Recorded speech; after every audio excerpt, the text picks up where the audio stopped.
The Black Cat. For the most wild yet most homely narrative which I am about to pen, I neither expect nor solicit belief. Mad indeed would I be to expect it, in a case where my very senses reject their own evidence. Yet mad am I not, and very surely do I not dream. But tomorrow I die, and today I would unburden my soul. My immediate purpose is to place before the world, plainly, succinctly, and without comment, a series of mere household events. In their consequences, these events have terrified, have tortured, have destroyed me. Yet I will not attempt to expound them. To me, they have presented little but horror. To many, they will seem less terrible than baroque.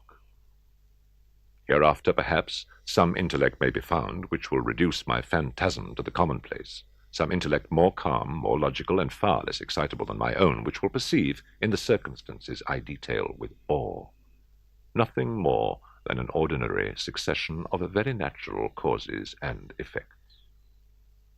From my infancy, I was noted for the docility and humanity of my disposition. My tenderness of heart was even so conspicuous as to make me the jest of my companions. I was especially fond of animals, and was indulged by my parents with a great variety of pets. With these I spent most of my time, and never was so happy as when feeding and caressing them. This peculiarity of character grew with my growth, and in my manhood I derived from it one of my principal sources of pleasure. To those who have cherished an affection for a faithful and sagacious dog, I need hardly be at the trouble of explaining the nature or the intensity of the gratification thus derivable. There is something in the unselfish and self-sacrificing love of a brute which goes directly to the heart of him who has had frequent occasion to test the paltry friendship and gossamer fidelity of mere man. I married early, and was happy to find in my wife a disposition not uncongenial with my own. Observing my partiality for domestic pets, she lost no opportunity of procuring those of the most agreeable kind. We had birds, goldfish, a fine dog, rabbits, a small monkey, and a cat. This latter was a remarkably large and beautiful animal, entirely black and sagacious to an astonishing degree. In speaking of his intelligence, my wife, who at heart was not a little tinctured with superstition, made frequent allusion to the ancient popular notion which regarded all black cats as witches in disguise. Not that she was ever serious upon this point, and I mention the matter at all for no better reason than that it happens just now to be remembered. Pluto, this was the cat's name, was my favorite pet and playmate. I alone fed him, and he attended me wherever I went about the house. It was even with difficulty that I could prevent him from following me through the streets. Our friendship lasted in this manner for several years, during which my general temperament and character, through the instrumentality of the fiend intemperance, had, I blush to confess it, experienced a radical alteration for the worse. I grew day by day more moody, more irritable, more regardless of the feelings of others. I suffered myself to use intemperate language to my wife. At length, I even offered her personal violence. My pets, of course, were made to feel the change in my disposition. I not only neglected, but ill-used them. For Pluto, however, I still retained sufficient regard to restrain me from maltreating him, as I made no scruple of maltreating the rabbits, the monkey, or even the dog, when by accident or through affection they came in my way. But my disease grew upon me, for what disease is like alcohol? And at length, even Pluto, who was now becoming old and consequently somewhat peevish, even Pluto began to experience the effects of my ill temper. One night, returning home much intoxicated from one of my haunts about town, I fancied that the cat avoided my presence. I seized him, when, in his fright at my violence, he inflicted a slight wound upon my hand with his teeth. The fury of a demon instantly possessed me. I knew myself no longer. My original soul seemed at once to take its flight from my body, and a more than fiendish malevolence, gin-nurtured, thrilled every fibre of my frame. I took from my waistcoat pocket a penknife, opened it, grasped the poor beast by the throat, and deliberately cut one of its eyes from the socket. I blush, I burn, I shudder, while I pen the damnable atrocity. When reason returned with the morning, when I had slept off the fumes of the night's debauch, I experienced a sentiment half of horror, half of remorse for the crime of which I had been guilty, but it was, at best, a feeble and equivocal feeling, and the soul remained untouched. I again plunged into excess, and soon drowned in wine all memory of the deed. In the meantime, the cat slowly recovered. The socket of the lost eye presented, it is true, a frightful appearance, but he no longer appeared to suffer any pain. He went about the house as usual, but, as might be expected, fled in extreme terror at my approach.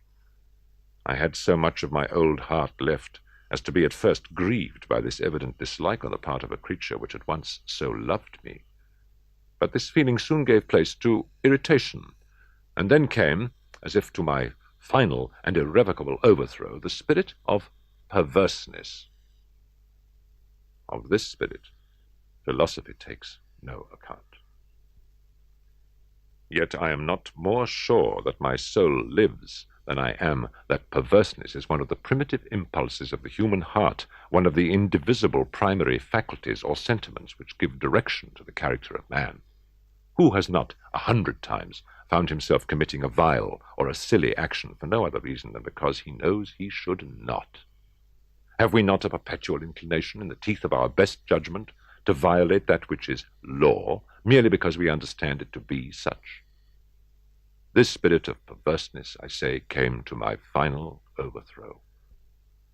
It was this unfathomable longing of the soul to vex itself, to offer violence to its own nature, to do wrong for the wrong's sake only, that urged me to continue and finally to consummate the injury I had inflicted upon the unoffending brute.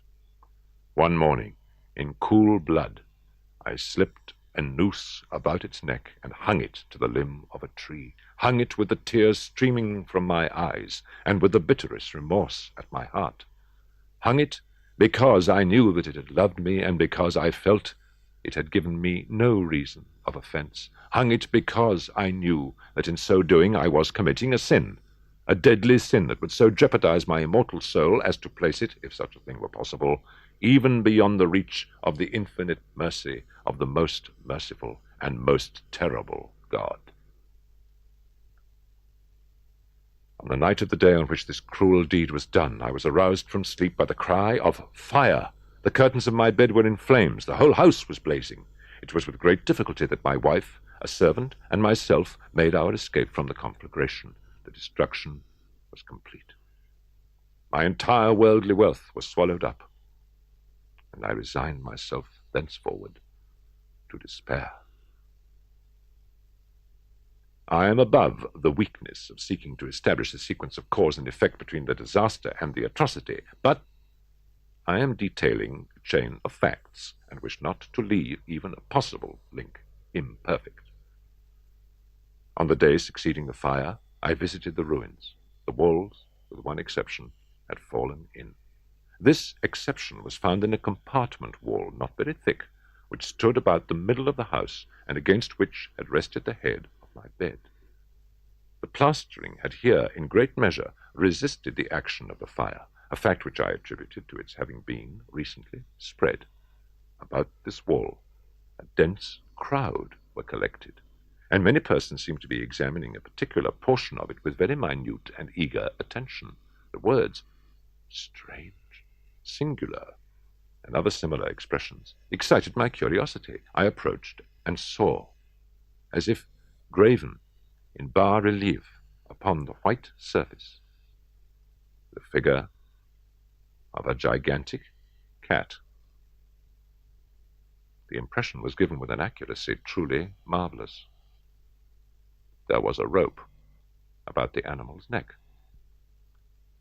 When I first beheld this apparition, for I could scarcely regard it as less, my wonder and my terror were extreme, but at length reflection came to my aid. The cat, I remembered, had been hung in a garden adjacent to the house.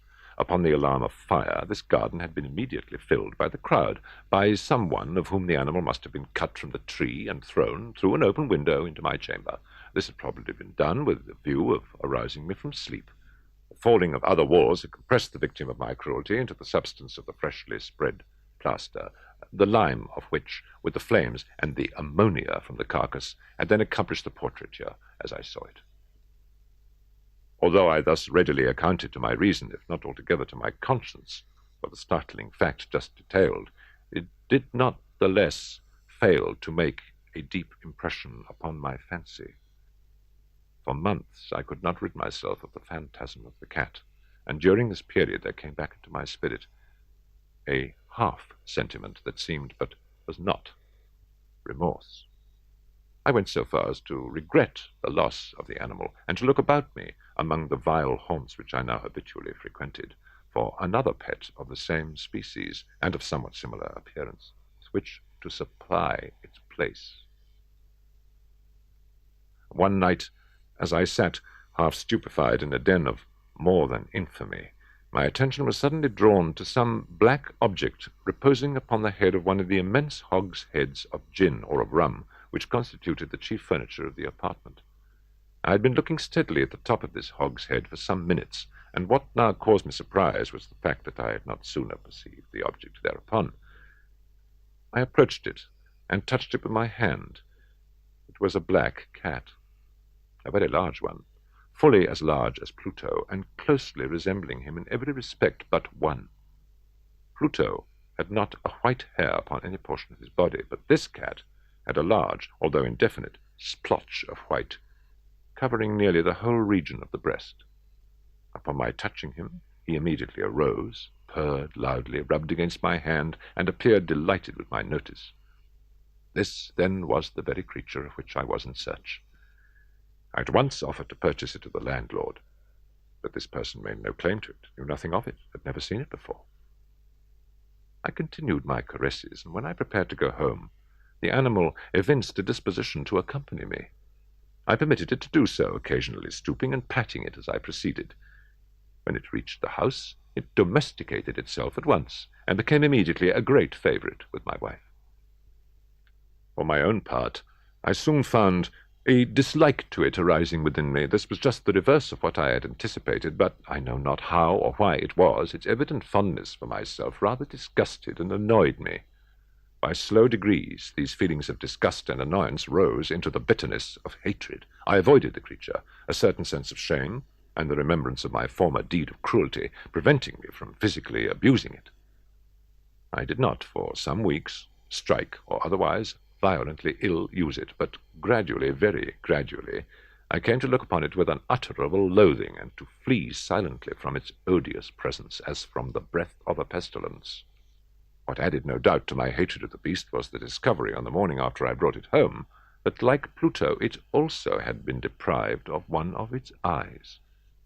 This circumstance, however, only endeared it to my wife, who, as I have already said, possessed in a high degree that humanity of feeling which had once been my distinguishing trait, and the source of many of my simplest and purest pleasures. With my aversion to this cat, however, its partiality for myself seemed to increase. It followed my footsteps with a pertinacity which it would be difficult to make the reader comprehend. Whenever I sat, it would crouch beneath my chair, or spring upon my knees, covering me with its loathsome caresses. If I arose to walk, it would get between my feet, and thus nearly throw me down, or, fastening its long and sharp claws in my dress, clamber, in this manner, to my breast. At such times, although I longed to destroy it with a blow, I was yet withheld from so doing, partly by a memory of my former crime, but chiefly, let me confess it at once, by absolute dread of the beast. This dread was not exactly a dread of physical evil, and yet I should be at a loss how otherwise to define it. I am almost ashamed to own, yes, even in this felon's cell, I am almost ashamed to own that the terror and the horror with which the animal inspired me had been heightened by one of the merest chimeras it would be possible to conceive. My wife had called my attention more than once to the character of the mark of white hair, of which I have spoken, and which constituted the sole visible difference between the strange beast and the one I had destroyed. The reader will remember that this mark, although large, had been originally very indefinite, but by slow degrees nearly imperceptible, and which for a long time my reason struggled to reject as fanciful, it had at length assumed a rigorous distinctness of outline. It was now the representation of an object that I shudder to name, and for this, above all, I loathed and dreaded, and would have rid myself of the monster had I dared. It was now, I say, the image of a hideous, of a ghastly thing, of the gallows. Oh, mournful and terrible engine of horror and of crime, of agony and of death. And now was I indeed wretched beyond the wretchedness of mere humanity, and a brute beast, whose fellow I had contemptuously destroyed, a brute beast to work out for me, a man fashioned in the image of the high God, so much of insufferable woe. Alas, neither by day nor by night knew I the blessing of rest any more. During the former, the creature left me no moment alone, and in the latter I started hourly from dreams of unutterable fear to find the hot breath of the thing upon my face, and its vast weight, an incarnate nightmare that I had no power to shake off, incumbent eternally upon my heart.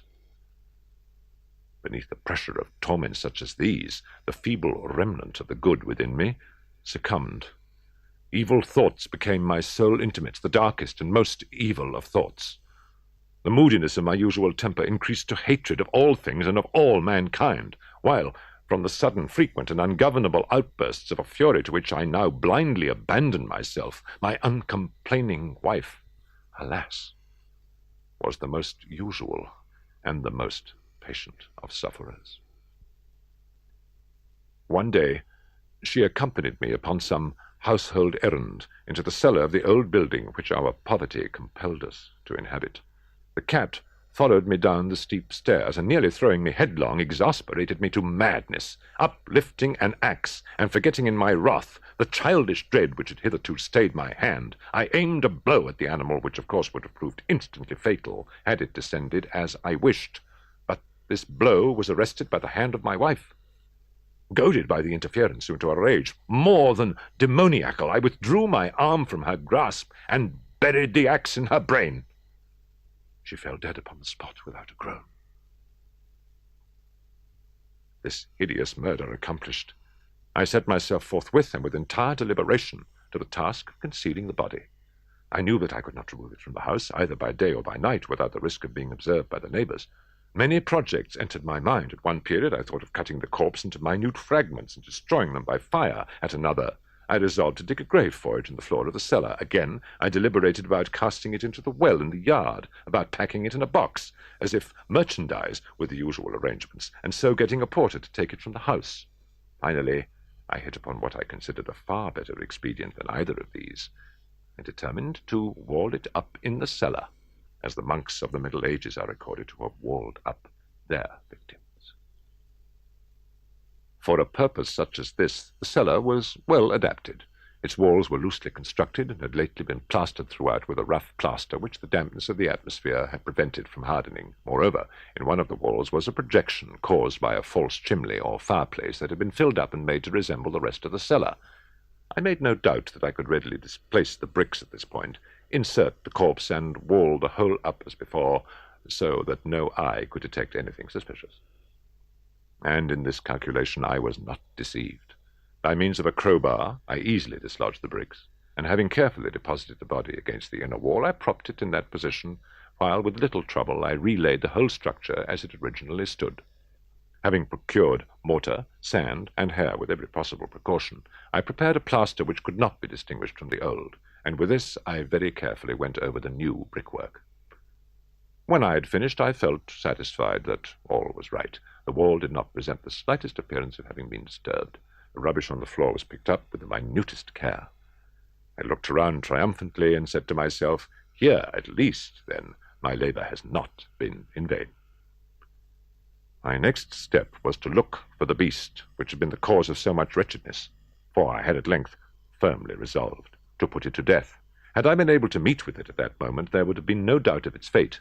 But it appeared that the crafty animal had been alarmed at the violence of my previous anger, and forbore to present itself in my present mood. It is impossible to describe or to imagine the deep, the blissful sense of relief which the absence of the detested creature occasioned in my bosom. It did not make its appearance during the night, and thus for one night at least, since its introduction into my house, I soundly and tranquilly slept. I slept, even with the burden of murder upon my soul. The second and the third day passed, and still my tormentor came not. Once again I breathed as a free man.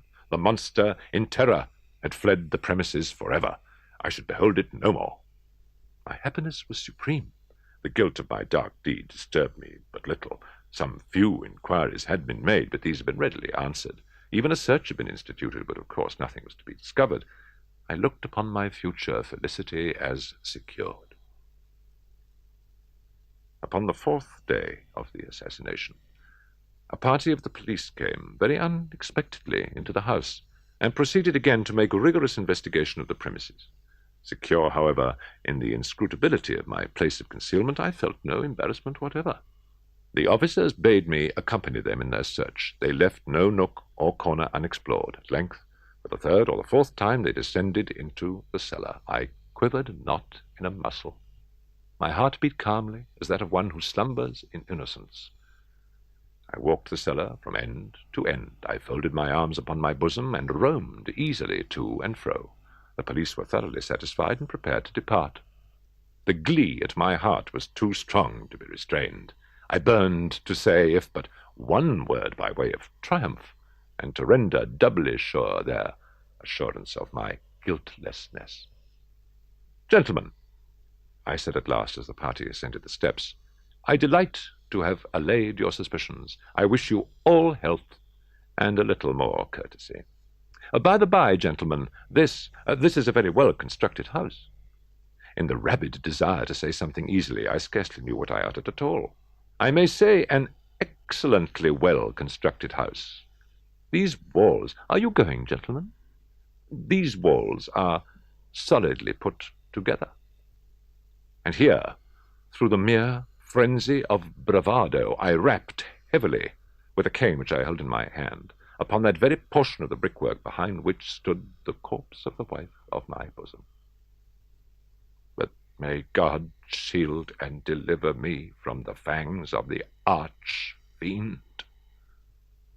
No sooner had the reverberation of my blows sunk into silence than I was answered by a voice from within the tomb, by a cry, at first muffled and broken like the sobbing of a child, and then quickly swelling into one long, loud, and continuous scream, utterly anomalous and inhuman, a howl, a wailing shriek, half of horror and half of triumph, such as might have arisen only out of hell, conjointly from the throats of the damned in their agony, and of the demons that exult in the damnation. Of my own thoughts, it is folly to speak. Swooning, I staggered to the opposite wall. For one instant the party upon the stairs remained motionless through extremity of terror and of awe. In the next, a dozen stout arms were toiling at the wall. It fell bodily. The corpse, already greatly decayed and clotted with gore, stood erect before the eyes of the spectators. Upon its head, with red, extended mouth and solitary eye of fire, sat the hideous beast whose craft had seduced me into murder, and whose informing voice had consigned me to the hangman.